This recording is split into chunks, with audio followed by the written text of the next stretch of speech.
Session d'information sur votre chaîne.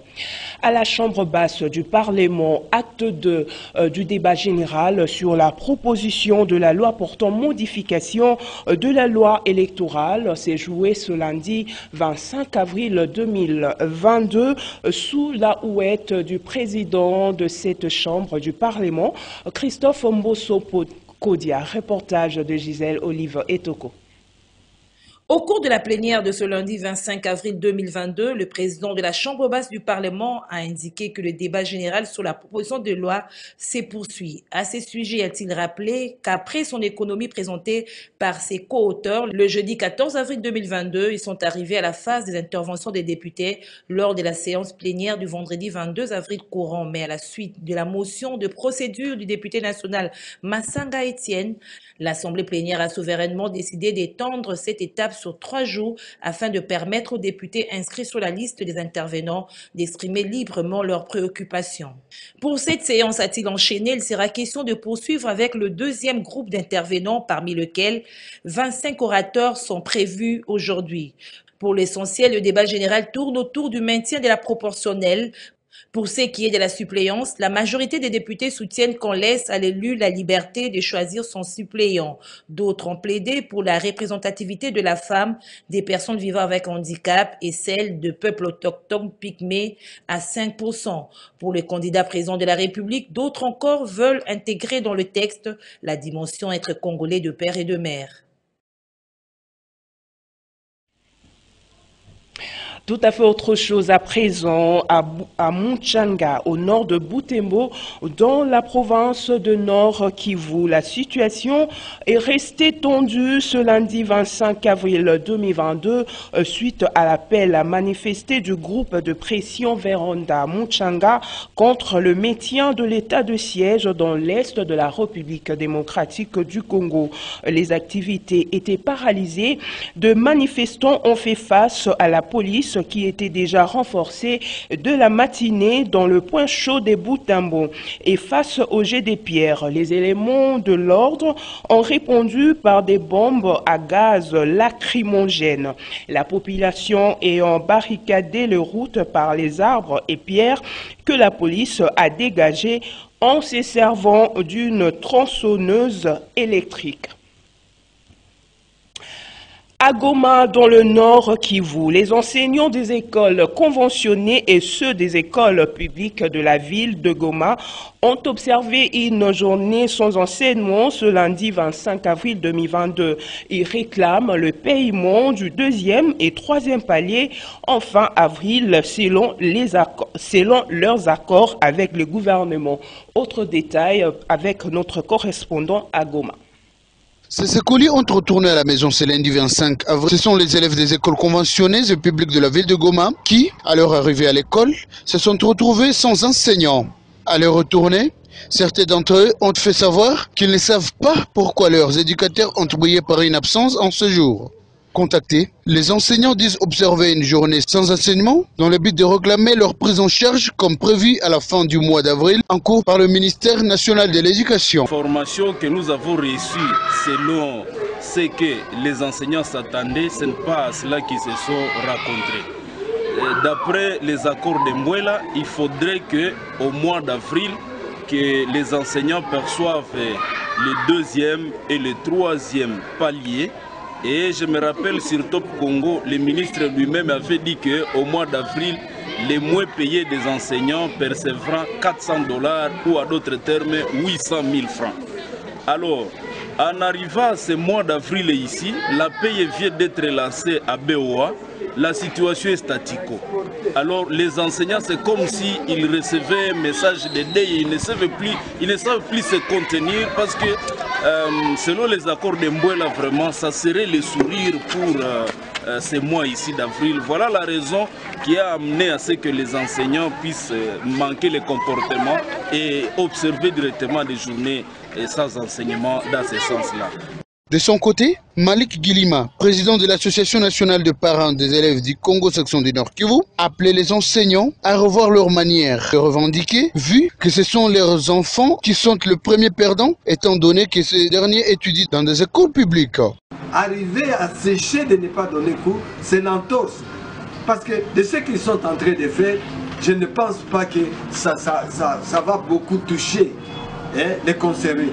Parce que si vous regardez, les écoles privées sont en train d'étudier. Est-ce que vous pensez que même les autorités du niveau provincial, leurs enfants ne sont pas dans les écoles publiques? C'est nous le gagne-pain que nos enfants sont en train d'être pénalisés. Et c'est leurs enfants, les enfants de leurs frères, tantes, oncles et tout ça. Cela fait plus de 4 mois que les enseignants des écoles conventionnées catholiques, protestantes et publiques avaient décrété un mouvement de grève au Nord Kivu, bien qu'ils n'avaient pas trouvé d'issue après les assemblées générales tenues à Biboua et à Mbouela-Lodge. Parlons santé à présent. L'humanité a célébré ce lundi 25 avril 2022 la journée internationale de lutte contre le paludisme. Ainsi, dans son message, le ministre de la Santé publique, Hygiène et Prévention, Dr Jean-Jacques Mbungani, appelle les uns et les autres de ne pas baisser les gardes, plutôt en renforcer davantage les mesures de lutte contre cette maladie qui dessine les vies de millions de personnes. Suivez l'extrait de son message, choisi ici par Maxime Makabou. Chers compatriotes, la République démocratique du Congo se joint ce lundi 25 avril 2022 à d'autres nations du monde pour célébrer la 15e journée mondiale du paludisme, maladie appelée familièrement malaria. La densité événementielle de ce fléau tient aux dégâts dont il est responsable, particulièrement dans notre pays. La célébration de cette journée intervient cette année dans un contexte tout à fait particulier, au moment où l'attention des experts de l'Organisation mondiale de la santé, en sigle OMS, et des scientifiques du monde entier reste encore focalisée sur une crise et une urgence de santé publique de portée internationale. Nous citons la pandémie Covid-19. Il y a 2 années, le Programme mondial de lutte contre le paludisme de l'OMS alertait en amont les dirigeants de tous les pays affectés par le paludisme. Il leur demandait de poursuivre les efforts de prévention, de détection et de traitement du paludisme dans le contexte de la pandémie de la Covid-19.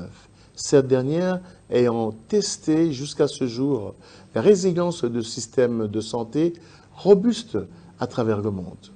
À l'époque, l'OMS nous avait recommandé de ne pas baisser la garde face au paludisme, considéré comme une catastrophe silencieuse, mais plutôt de renforcer nos stratégies de lutte et de faire progresser durement le combat contre cet ennemi mortel et dangereux de longue date. Chers compatriotes, cette 15e journée mondiale de paludisme sera célébrée demain sous le thème interpellateur, à savoir « Innover pour réduire la charge du paludisme et sauver des vies ». Selon l'avis de l'OMS, aucun outil de la palette actuelle ne permettra à lui seul de résoudre le problème du paludisme. Celui-ci étant une situation d'urgence quotidienne qui s'aggrave dans le pays à forte charge de morbidité. Par conséquent, l'agence onusienne recommande d'investir et d'innover pour trouver de nouvelles approches de lutte antivectorielle, de nouveaux produits de diagnostic, de nouveaux médicaments antipaludiques et d'autres outils en vue d'accélérer les progrès contre cette maladie. Il découle explicitement de cette thématique la focalisation d'une attention soutenue sur le paludisme et l'investissement des moyens conséquents dans la recherche et le nouveau traitement pour arriver à bout de cette maladie. Toujours en santé, réunion Fonds mondial à Addis Abeba, le ministre congolais de la Santé, Dr Jean-Jacques Mbungani, à la tête d'une délégation de membres de son cabinet ministériel, est arrivé dimanche à Addis Abeba, où il devra prendre ses fonctions de représentant de l'Afrique centrale et de l'Ouest à l'issue de la réunion conjointe BCIA-ONICIDA du Fonds mondial. Maxime Makabou signe encore une fois de plus ce reportage.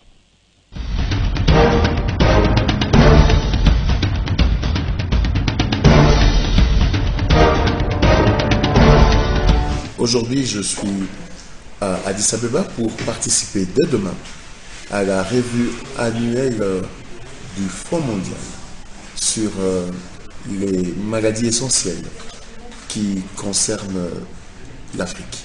Il s'agit donc du paludisme, de la tuberculose et du VIH-Sida.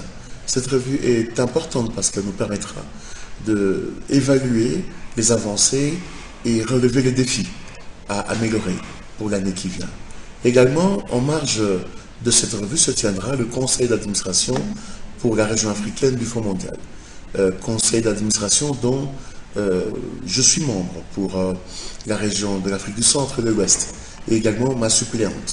Il y aura une remise et reprise entre l'équipe sortante de ce conseil d'administration région africaine du Fonds mondial et l'équipe entrante. C'est vraiment un fait marquant, important, parce qu'aujourd'hui, nous sommes dans le conseil d'administration du Fonds mondial pour la région africaine.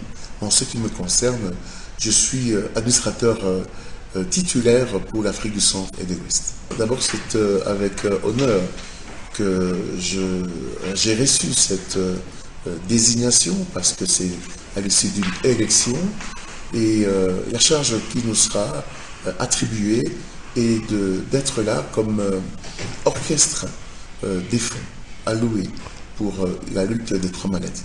Nous devons de manière équitable suivre le fonctionnement, suivre également la répartition des fonds pour la gestion du paludisme, de la tuberculose et du VIH-Sida.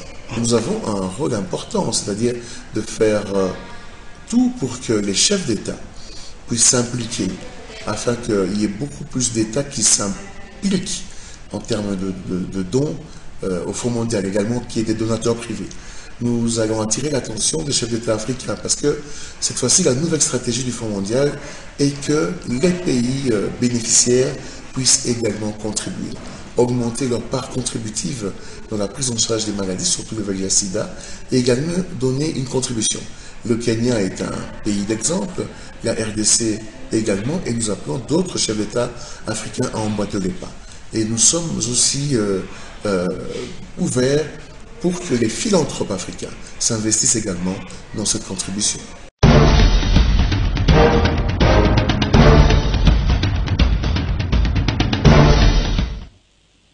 Dans le cadre de la semaine africaine de vaccination, le programme élargi de vaccination peuvent a tenu ce lundi 25 avril 2022 un point de presse avec l'appui de l'UNICEF. Dr Aimé Sikomola, directeur du PEV, estime que l'occasion leur est donnée pour récupérer tous les enfants non vaccinés pendant la semaine, essentiellement consacrée à la vaccination. Nancy Ileka pour le reportage. Appuyé par le Fonds des Nations Unies pour l'enfance, le programme élargi des vaccinations PEV a organisé ce lundi 25 avril 2022 un point de presse relatif à la 12e édition de la Semaine africaine des vaccinations SAV, axée sous le thème « Longue vie pour tous ». À en croire le directeur du PEV, Dr Aimé Sikomola, l'année passée, plus de 600 000 enfants ont raté la vaccination et à travers la Semaine africaine de vaccination, c'est l'occasion de faire un plaidoyer auprès des décideurs afin de disponibiliser les vaccins. La Semaine africaine de vaccination, c'est une semaine qui nous est offerte pour nous, personnels de médias, les relais communautaires et les autorités de sensibiliser les mamans, les parents pour faire vacciner les enfants. Et au niveau des centres de santé, on multiplie le nombre des séances de vaccination. Donc c'est presque chaque jour qu'on va organiser des séances de vaccination pour donner la chance à ces enfants qui n'ont pas été vaccinés de se faire vacciner. Dr Aimé Sikomola a saisi également cette occasion pour énumérer les différentes activités prévues cette année. Nous avons pris des mesures, nous avons amélioré notre plan de relance de la vaccination de routine. Pour cette année, Machako 2.0 tient compte surtout des conséquences que le système a connues. Donc nous insistons sur cet aspect-là dans le plan amélioré dont je vous parle. Nous insistons sur l'aspect communication. Donc nous devons renforcer vraiment ce qui a trait à la communication pour voir si les parents vont reprendre la confiance au système de santé après les fausses informations qui sont passées par les réseaux sociaux en son temps par rapport à à la vaccination, surtout contre le Covid-19. Il faut rappeler qu'actuellement, le calendrier vaccinal comprend notamment les vaccins contre la tuberculose, l'hépatite B, la poliomyélite, la diarrhée et la rougeole. Parlons à présent processus électoral en République démocratique du Congo, où la centrale électorale a déployé sur terrain de membres du bureau et de la plénière de la Commission électorale nationale indépendante CENI pour le suivi et la supervision des opérations. Plus de détails dans ce reportage. La Commission électorale nationale indépendante a lancé l'opération d'actualisation des cartographies opérationnelles qui est déjà au stade du recrutement et de la formation des agents qui vont mener cette opération sur terrain. C'est dans cette optique que le week-end dernier, les membres de cette institution d'appui à la démocratie se sont déployés à l'intérieur du pays, dans le chef-lieu des provinces, pour palper du doigt le niveau d'exécution des activités préparatoires à l'élection des gouverneurs et vice-gouverneurs des provinces, mais surtout à l'actualisation des cartographies opérationnelles. Le rapporteur adjoint Paul Mouindo Vaoumana est arrivé à Mbandaka, chef-lieu de la province de l'Équateur, pour lancer les recrutements des candidats préposés à la collecte des données qui seront formés pour exécuter l'opération de la cartographie électorale en prélude de l'identification et enrôlement des électeurs. Par ailleurs, Pascal Lipemba, membre de la plénière de la CENI, a foulé le sol de Bandundouville dans le Kouilou pour la supervision de la cartographie opérationnelle. Sur place, il s'est entretenu avec le personnel du CEP et les missionnaires avant de visiter le dimanche 24 avril l'entrepôt de ce démembrement. Retenons que les objectifs spécifiques de ces déploiements consistent à échanger avec les parties prenantes du processus électoral sur les activités en cours de réalisation, se rendre compte des visu de l'état des sièges des secrétariats des exécutifs provinciaux et échanger avec le personnel œuvrant dans les CEP. Revenons sur les travaux de la première session extraordinaire de la 36e session du Conseil national du travail organisée par le ministère de l'Emploi, Travail et Prévoyance sociale. Au terme de ces assises, les participants ont notamment adopté le projet portant création et fonctionnement du Conseil supérieur de l'emploi. Claudine Ndoussi a promis la mise en application de toutes les recommandations. Gisèle Olive Etoko. Au terme de la clôture de la première session extraordinaire de la 36e session du Conseil national du travail, le participant, à savoir le gouvernement, les employeurs et les employés, ont adopté le projet portant création, fonctionnement et organisation du Conseil supérieur de l'emploi. Ils ont recommandé que 2 sessions du Conseil national du travail soient organisées en 2022 et la tenue dans un bref délai des négociations entre le gouvernement et les employeurs sur le relèvement du taux contribution des employeurs à l'Office national de l'emploi ONEM, conformément à la législation en la matière. Aussi ont-ils recommandé que le membre du CNT soit reçu par le président de la République en ce qui concerne la journée du 6 avril qui devrait être consacrée à la commémoration du ministère du prophète Simon Kimbangu. Dans son allocution, la ministre du Travail a promis de travailler pour la mise en application des résolutions de ces travaux. Claudine Ndoussi de remercier le président de la République, Félix-Antoine Tshisekedi, pour ses efforts consentis dans l'amélioration du social du peuple congolais. Je tiens à vous remercier sincèrement pour le sens de responsabilité qui montre votre niveau élevé de patriotisme.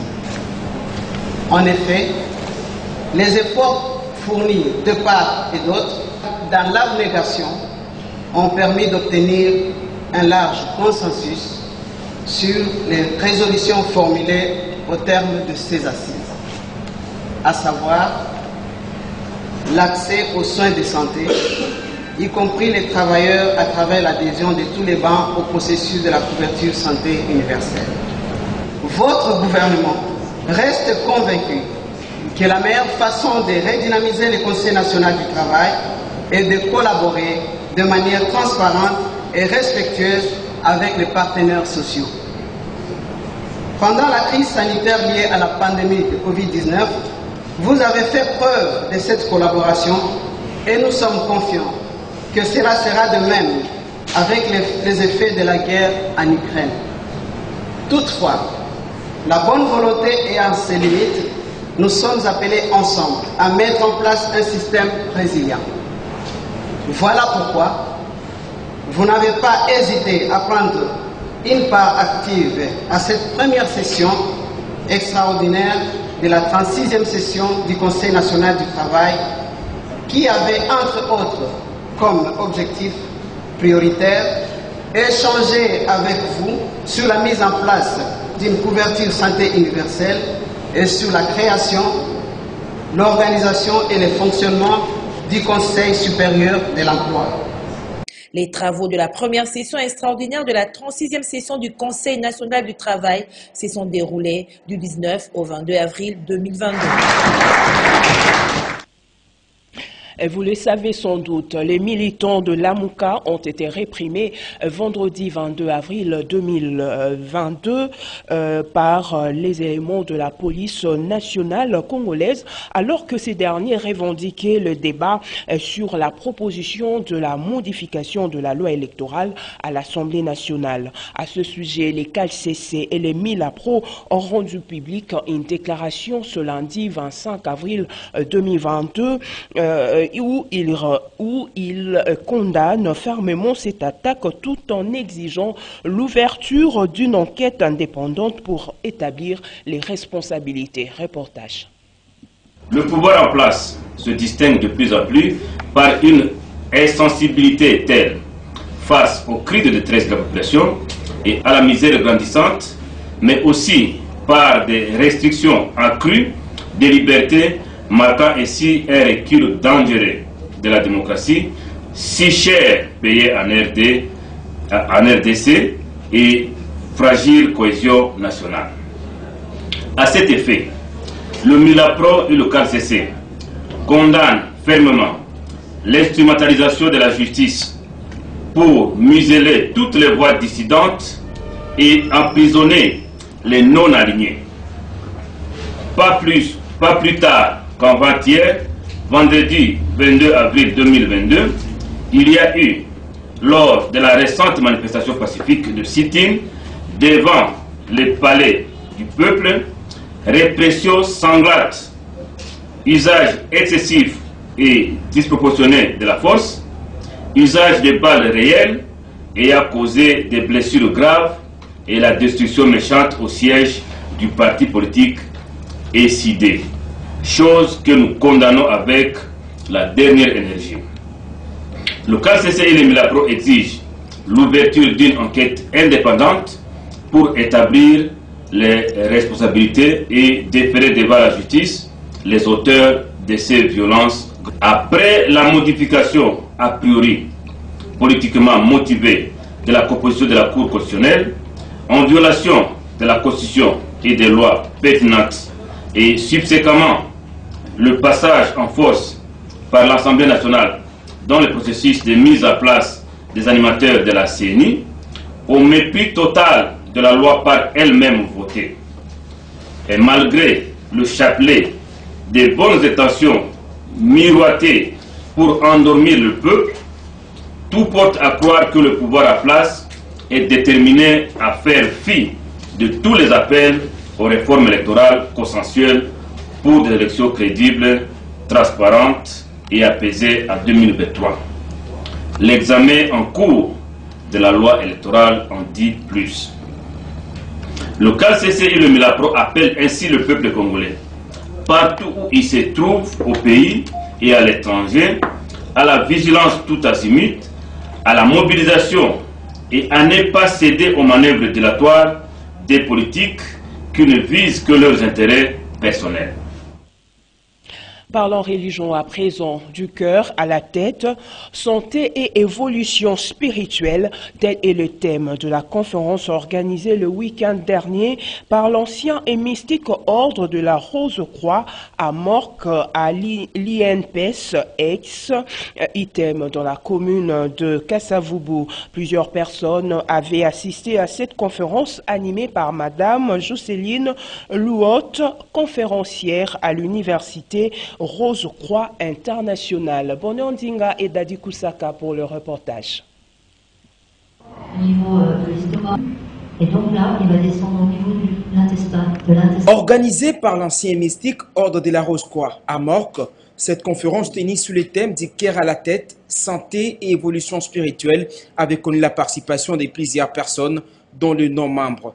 Pour la plupart, venus s'imprégner de valeurs qui prônent cet ordre. Animée par la conférencière officielle de l'Université Rose-Croix Internationale, cette dernière a démontré comment le cœur joue un rôle déterminant dans l'évolution spirituelle de l'homme, étant donné qu'il possède un cerveau qui lui est propre et considéré comme la mesure importante d'équilibre de notre vie. Docteur Jocelyne Louot. Ce que j'ai essayé de dire, c'est que le cœur a un cerveau qui lui est autonome, qui travaille tout seul, et que le cœur est capable de contrôler le fonctionnement du cerveau. Donc ça, ce sont des nouvelles qui sont assez récentes, et que l'on peut travailler justement sur le cœur, sur l'intelligence du cœur, pour améliorer sa vie du quotidien, améliorer sa santé et améliorer également sa quête spirituelle si on en a une. Jacques Sadré, l'un des conférenciers de la MORC, revient sur le préjugé qu'ont certaines personnes sur cet ordre. C'est que l'être humain porte en lui le devenir de sa propre évolution. Elle est dans le cœur. Et quand je parle du cœur, je parle de l'autel qu'il a en lui et qui lui donne tout ce qu'il veut, mais à condition de relier son cœur à sa tête, parce que c'est le cœur qui dirige la tête. Aujourd'hui, les scientifiques reconnaissent aujourd'hui que ce n'est pas le cerveau qui commande le cœur, c'est le cœur qui commande le cerveau. Ça, il faut absolument retenir ça. L'être humain a le droit de penser, de dire ce qu'il ressent. S'il dit que le rosicrucianisme ne lui apporte pas quelque chose, c'est qu'il a dû l'expérimenter. Et vous devez respecter ça. On doit respecter quelqu'un qui n'est pas en accord avec nous ou avec lui-même. On doit le respecter et on doit l'aimer tel qu'il est. Tel qu'il est. Et penser à lui dans ses douleurs, ses souffrances. Et penser à lui. Et je ne dis pas prier pour lui. Parce que la prière, c'est quoi? C'est la capacité que l'on a à penser en bien, dans le beau, le vrai et le bien pour quiconque. Le jeu de questions-réponses a clôturé cette conférence à la grande satisfaction de tous les participants. Je suis sûr que... Parlons à présent de l'ASBEL Grand Équateur en marche. Son président Didier Kabila-Litenge a effectué le week-end dernier une descente au siège de l'association Sembolachi au quartier Mbanzalemba. Il était question de sensibiliser à œuvrer pour un avenir radieux du Grand Équateur. Lola Kinyama pour plus de détails.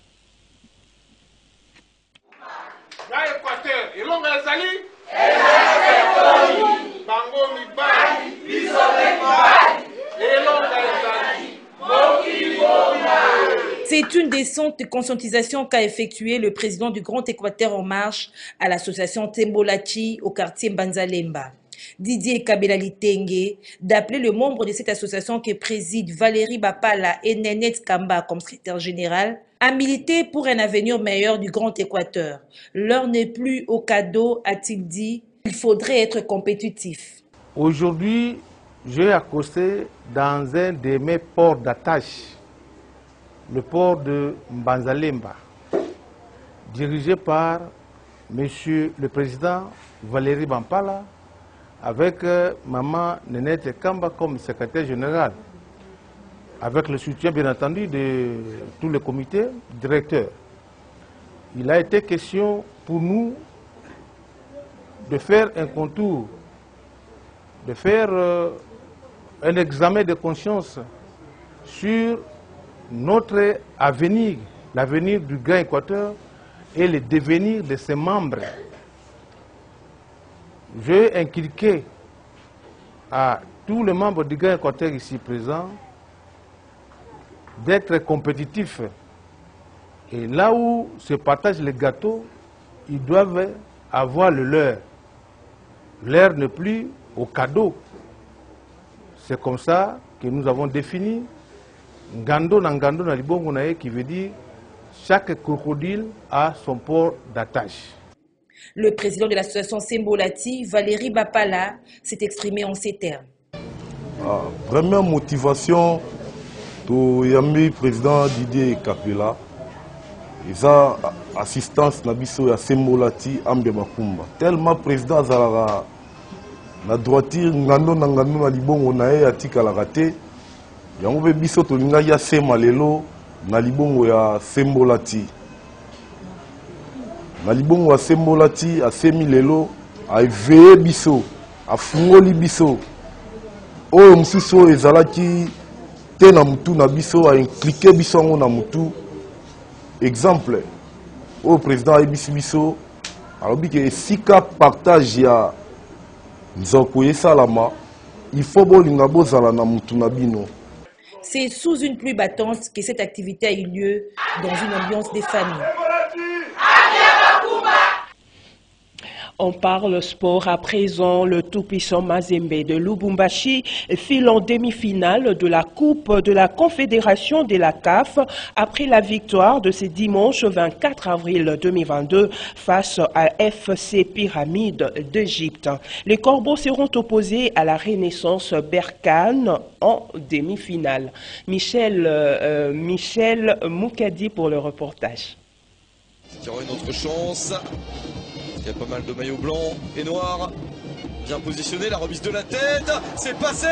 Un petit passe en retrait. Et le tir victorieux pour le tout-puissant Mazembe. Enfin, ce score de le tout-puissant Mazembe s'est qualifié en demi-finale de la Coupe des Confédérations africaines en battant les Égyptiens des Pyramides FC par un score de 2-0 lors du quart de finale retour ce dimanche 24 avril à Lubumbashi. Le club noir et blanc de Kamalondo a ouvert les scores à la 33e minute de jeu grâce à l'Ivoirien Christian Kofi Kwame, bien servi par Kabaso Chongo, ce qui a enflammé des joies les stades Mazembe. Pour le tout-puissant Mazembe, enfin, ce score de 1-0 c'est mérité, car le match est réussi par les Corbeaux, même si le pénalty a été manqué par Kofi Kwame, même si Kitambala a arrêté une occasion. Moïse Katumbi peut être content, son équipe mène 1-0. Ce but, ils sont allés le chercher en dominant, en ayant des occasions, et la différence est faite. 11 minutes après, Jefte Kitambala réceptionne les ballons en provenance de Philippe Kintumbi, a alourdi les scores pour faire les 2-0 en faveur des Corbeaux. Réaction Bossu pour Kintumbi, puis le centre légèrement en retrait pour Jefte Kitambala. Kwame avait raté un pénalty, il marque dans le jeu. Kitambala a raté une grosse occasion seul face au gardien. Il marque quelques 10 minutes après. C'est énorme pour le TP. Malgré les changements effectués en deuxième période par les entraîneurs de deux équipes, aucun autre but n'a pu être marqué. Le tout-puissant Mazembe s'est ainsi qualifié grâce à ses scores de 2-0, car au match aller, les deux clubs s'étaient séparés sur un nul vierge en Égypte. En demi-finale, les hommes de Franck Dumont croiseront les bottines aux joueurs de la Renaissance de Berkane, coachés par Jean-Florent Yibengue, et qui ont éliminé Al-Masri grâce à l'herbe marqué en Égypte au match aller, 2-1 et puis 1-0 au match retour. Une occasion pour Florent Yibengue de retrouver son ancien rival du championnat de la Lina Foot. Mesdames, Messieurs, place à présent à la revue de presse dans une sélection et commentaires de Fiston Gallet. Bienvenue dans cette revue de presse qui s'ouvre avec Congo Nouveau. Pour exiger les consensus sur la loi électorale, la Mouka dans la rue cette semaine annonce les tri-hebdo pour qui les violents ne s'accordent toujours pas entre la majorité au pouvoir et l'opposition autour de l'examen de la loi électorale en cours à l'Assemblée nationale. Sur le FCC de Joseph Kabila boycotte ces séances, la Mouka annonce carrément des manifestations d'envergure pour obtenir le consensus, renseigne le journal. Dans une déclaration faite le 22 avril dernier au Palais du Peuple, renchérit la même source, les députés nationaux de la plateforme de l'opposition, la Mouka, ont dénoncé le comportement irresponsable du président de l'Assemblée nationale, Christophe Mbosso Kodia, et des députés de l'Union sacrée au sujet de la proposition de la loi électorale en cours d'examen à la Chambre basse du Parlement. Sur le même sujet, le député FCC ne désarme pas, fait savoir le quotidien Le Journal. À en croire le tabloïd, les élus nationaux estampillés FCC sèchent depuis un certain temps les séances plénières qui se tiennent sans leur présence. Agacé, le bureau de la Chambre basse du Parlement a menacé de les invalider en s'appuyant sur les tests réglementaires. De leur côté, les élus encore fidèles à Joseph Kabila n'en démordent pas et ne veulent nullement se laisser intimider. Ils réaffirment leur position de la déclaration politique du 14 avril dernier et confirment leur détermination à ne prendre part à aucune séance portant sur l'examen de la loi électorale tant qu'un consensus n'aura pas été trouvé entre les parties prenantes au processus électoral. Dans l'entretemps, les vrais modérateurs voient une nouvelle tentative de passage en force de Mbosso à l'absence du FCC et de la Mouka. Les Triebdo décrit du haut du perchoir de la Chambre basse du Parlement. Mbosso a réaffirmé qu'il n'est pas question de rentrer dans un dialogue politique alors que la loi est déjà à l'Assemblée nationale et de marteler les consensus autour de la loi électorale. En dehors du peuple, il n'y a point de salut. Le peuple est ici, c'est ici qu'on doit discuter la loi. On n'est plus à Sun City, l'état de Sun City est dépassé. Changeons de sujet tout en demeurant sur le processus électoral. Félix Tshisekedi ne sera pas candidat à l'élection présidentielle de 2023. Cette déclaration qui a fait polémique sur les réseaux sociaux et l'œuvre du FCC India Omari révèle l'étoile du matin. D'après les Biebdo, le communicateur du FCC India Omari déclenche la panique au sein du camp présidentiel en affirmant que le président Félix Tshisekedi subirait une tension de la part des USA et de la communauté internationale en ce qui est de la présentation de sa candidature lors du scrutin présidentiel de 2023. C'est tout pour cette revue de presse. Mesdames, Messieurs, ce journal est terminé. Merci de votre attention soutenue. Je vous retrouve demain avec ces mêmes plaisirs. Au revoir.